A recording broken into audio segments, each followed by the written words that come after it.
Hello বন্ধুরা, আজকে আপনাদেরকে শেয়ার করব আমার বাড়িতে যে ব্যালকনিতে আমার অনেক গাছ আছে সেই গাছগুলো। তো চলুন শেয়ার করি। এই দেখুন এখানে আছে কি সুন্দর সুন্দর ছোট ছোট, দেখুন এখানে কি গাছ বেরিয়েছে বলুন তো। এখানটায় বেরিয়েছে হচ্ছে থানকুনি গাছ। তো এই দেখুন একদম ছোট ছোট থানকুনি গাছ বেরিয়েছে। আর এইখানটায় আমি সবজির আনাজ, তারপরে ফলের আনাজ সেইগুলো গাছের গোড়ায় দিয়ে রাখি, তাহলে গাছগুলো না খুব সুন্দর হয়। আর এইখানটায় দেখুন আমার গোলাপ গাছে গোলাপ এসেছে, এইখানে দুটো আছে গোলাপ। এখানে একটা পুঁইশাক গাছ লাগিয়েছি, ওই একটা গোলাপ, এই একটা কড়ি দেখুন, আর ওই দিকে একটা কড়ি রয়েছে।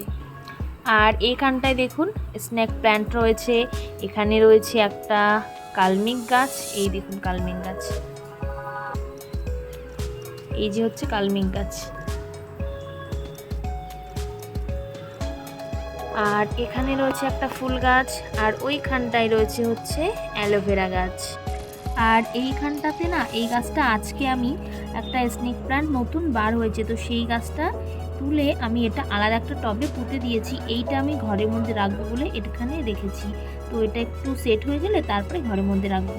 তো সবজি দেখাতে দেখাতে একটু রান্নাটাও শেয়ার করি। প্রেশার কুকারে ভাত বসিয়েছি, এখানে বসিয়েছি বেতো শাক ভাজা, এখানে কচুরমুখী বেগুন আলুর একটা তরকারি হবে, আর এখানে হবে বিট গাজর আলু ভাজা। আর এইখানটায় দেখুন এটা পাথরকুচি গাছ মতো একরকম গাছ, এর পাতাগুলো না অনেক মোটা মোটা। এই দেখুন কী গাছ আমি জানি না, আপনারা জানলে অবশ্যই কমেন্ট করবেন।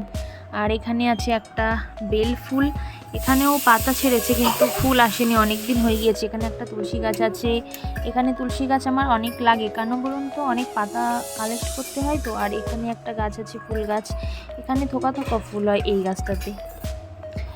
আর ওখানে আছে ড্রাগন গাছ, ওখানে আর একটা ফুল গাছ আছে। মেয়ে ভোগ লাগাচ্ছে ভগবানকে। তো বন্ধুরা, আপনার একটা জিনিস দেখবেন, মাথা লাগলে যেন